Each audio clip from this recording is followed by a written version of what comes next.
Eagles head coach Nick Sirianni was asked if the starters will play on Saturday night against the Baltimore Ravens. His answer, plus, the backups performing very, very well today, including one wide receiver, and Nakobe Dean and Devonta Smith, they're back at practice today, full participants as well. I'm Thomas Mott, this is The Thomas Mott Show.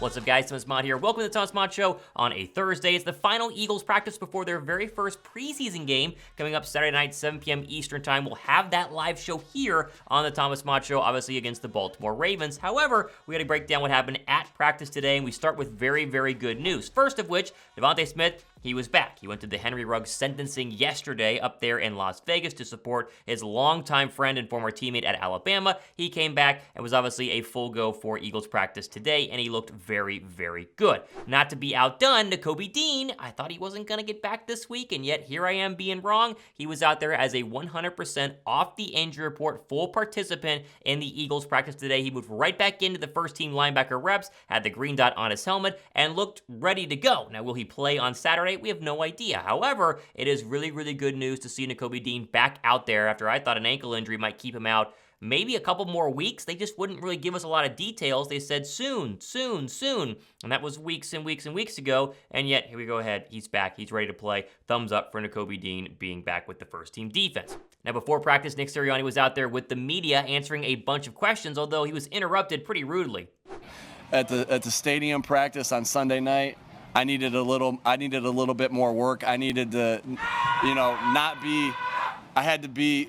That was a little distracting.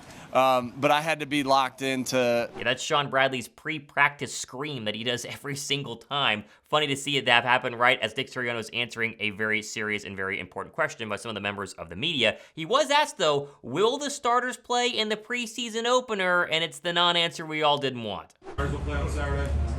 I still don't have to make a decision yet, so yeah, you guys know you're not gonna get that from me right now.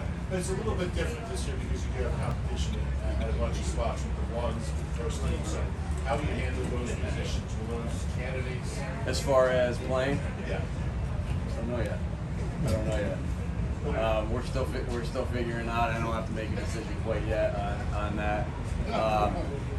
We'll see. We talked through everything, and we're still talking through it. Does the fact that any other questions about playing in the preseason? The fact that you're starting out, you're practicing against the Browns on Monday, like 2 days after that game, will that affect your decision? It may.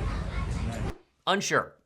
Well, that's not a no. It technically could be a yes. I'm not either pro or for starters playing in the first preseason game. I'd be totally fine if the starters got a series or they got a couple of series just to kind of showcase that they're not rusty. They're kind of, building up their reps together against an actual football team in the Baltimore Ravens and not just their peers on a practice squad. Although I also wouldn't hate watching a lot of these backups because the backups are who we're most intrigued about during training camp, right? We know A.J. Brown, Devonta Smith, and Jalen are going to be good. What about some of the other backups we're going to talk about a little bit later on today's show? Let me know what you guys think. Do you want the starters playing on Saturday against the Ravens? I'll read the comments down below right now. Now, one player who does want to play on Saturday is running back Rashaad Penny. He was asked about, hey, you haven't played since last October, and he kind of wants to get on the field. Listen to this.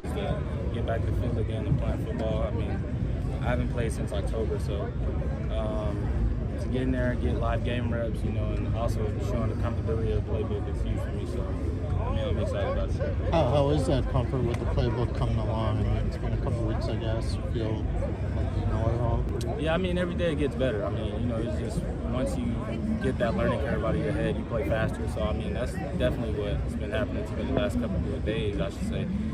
Just knowing the playbook and being right and just dialed in and executing, I think that's been the easiest part. I think Penny's definitely going to play. I think all the running backs should go ahead and get some reps out there because there isn't one true starting running back. We've heard rumors of it being DeAndre Swift or Kenny Gainwell. I think all of them should get a couple of carries just to go ahead and, again, work that rust off and try and showcase who's going to be the number one back. I know it's by committee, but there will be a running back who gets the most touches by the end of the season. Let's start figuring that out now in their first real live hitting against the Baltimore Ravens on Saturday. Now, I do want to jump here and mention myself and Josh Davis, we're doing our fantasy football league. We announced it during the live show yesterday, and a bunch of you guys have signed up, but there are still slots available. It's very simple. Go to the link down below in the description box, Then fill out the Survey Monkey survey. It tells me that you're available to draft on August 27th, whenever we do draft for the league. You're willing to go ahead and buy into the league as well. It's a $105 buy-in, with the winner taking 90% of the profits, and you go ahead and read the rules, typical PPR rules. It's very, very simple. I will be the commissioner of one league, Josh, the commissioner of the other, and then the final couple of teams will meet and advance to the playoffs. It's going to be a ton of fun. Myself and Josh Davis, the Philly Special Show, have been wanting to do this for a very long time.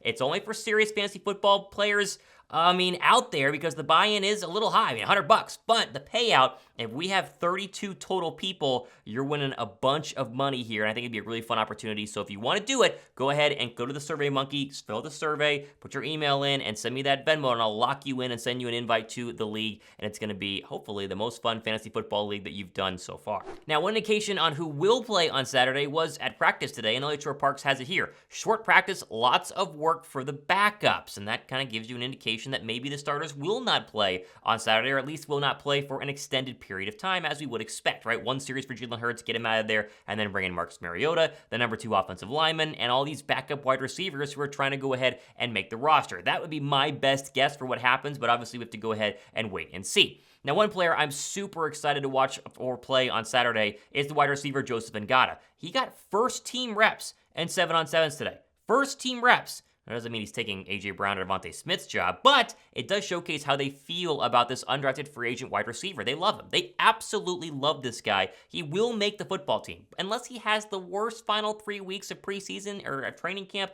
in the history of the National Football League. All signs are indicating he will go ahead and make this roster. I have a very, very good feeling that he could be the really big breakout star during these first couple of preseason games, and I am dying to see him on the football field because, as we know, Philadelphia has not given us a lot of film of this guy at practice because they aren't allowing a lot of cameras at practice, but Ngata, from all reports and all beat writers that are there, looked great today, has been looking great the past couple of days, and should be a big-time player to watch going into Saturday's game against the Ravens. Now, one player we have not talked a lot about so far during training camp is the tight end Dallas Goedert. And while he's been looking pretty good, there haven't been a lot of reports or updates on how he's, actually looked. A tight end who's not had over 1,000 yards receiving his entire career. Well, today was a really good day. Josh Tolene says that it feels like it was a Dallas Goedert day. Christian Ellis draped all over him in 7-on-7s. Goedert hauls in another intermediate completion from Hurts. Right after the play, Ellis shouts, "How?" And Goedert simply shrugs as he runs back to the huddle. And he had a couple other catches, including a touchdown pass as well. This seemingly was the big Dallas Goedert day. Grant Calcaterra, on the other hand, not really his day. He had a wide open touchdown that he dropped in the back of the end zone, and another player, obviously, for Saturday's game to go ahead and keep an eye on, who is definitely fighting for and battling for his roster life. Now, speaking of actual camp video, which we don't normally get a lot of, how about Landon Dickerson versus Jordan Davis going at it here from 2 separate camera angles? Man, you love to see that. Now, I would say probably a draw. Maybe you give it to Dickerson because obviously the quarterback clock is only a couple of seconds and Hurts would have rolled out of there. But the power move right there by Jordan Davis, driving those legs against, again, a very powerful guard and Landon Dickerson. These are the kind of matchups that we are craving to have footage of. I just don't understand why they can't give us Nolan Smith one-on-ones, or they can't give us Jalen Carter one-on-ones. At least we're going to get them on Saturday against the Ravens, but a really, really fun video there. Thumbs up for that. You absolutely love to see it. Now, all this love around Jalen Carter and Nolan Smith, and rightfully so, we kind of get lost on some of the older veterans, things specifically Brandon Graham. Well, Brandon Graham, according to Josh Tolentino, hasn't lost a step. He beats Tyler Steen with a quick swim move. Mariota managed to dump off the Swift, but nice explosion from BG at 35. Brandon Graham back on a 1-year deal, coming out the first double-digit sack season of his career. And so really, really good, I would say, signs indicating that BG is still going to be BG. And that's kind of been the hope going into this season, is that it's not going to be a lost year for Brandon Graham. It's not going to be a down year for Brandon Graham, but it's going to be a good year for Brandon Graham. And I think that's kind of the main focus going into this 2023 season, possibly his last year in Philadelphia. Try and keep the sacks above 8, I would say. Anything above 8 is a massive, massive deal for Philadelphia, but make sure he's mentoring, but still proving himself on the football field. And so far during training camp, that seems to 100% be the case. Final take here, if the starters do not play on Saturday, that means Marcus Mariota will be your starting quarterback. And while we've all been pretty tough on him so far through the first couple of weeks of training camp, he has had back-to-back pretty nice days. He had a really good day yesterday, and then he had a nice deep touchdown pass to Olamide Zaccheaus, who was wide open back behind the coverage, and had another very, very good touchdown pass to Zaccheaus a little bit earlier on in the day. And so while a lot of people, including myself, were very critical of him because he wasn't throwing the ball well, and he was running too much, and he threw a lot of interceptions, he seems to have started to kind of figure out this offense, and if he gets to showcase himself, it's probably going to get a good quarter and a half on Saturday, right? Because the rest is going to go to Tanner McKee and Ian Book, but Mariota will get the start with potentially maybe some starters or a bunch of backups or second-team guys, and he has an opportunity to help these guys out by giving them, some leadership in the huddle, some good throws from the quarterback spot, and put them in the right position to perform, but also go ahead and showcase that he is the backup quarterback of this team, and we can trust him if Jalen Hurts were to go down for a couple of games, heaven forbid, at some point during the season. Okay, plenty more stuff happening over the next couple of days here. We obviously are going to be live during the preseason game. Can't emphasize this enough. We're gonna be getting a ton more entries into our ticket giveaway and having a lot of fun with the best broadcast setup for any live stream on YouTube you possibly could hope for. Trust me on that one. Be sure to mark your calendars. Saturday night, we're gonna go live before 7 p.m. Eastern time. That's when the game kicks off. We're gonna have a bunch of fun, answer questions, and get more ticket giveaway entries as well. Again, plenty more stuff happening over the next couple of days and weeks, keeping you up to date on everything happening with your Philadelphia Eagles. I'm Thomas Mott. This has been the Thomas Mott Show.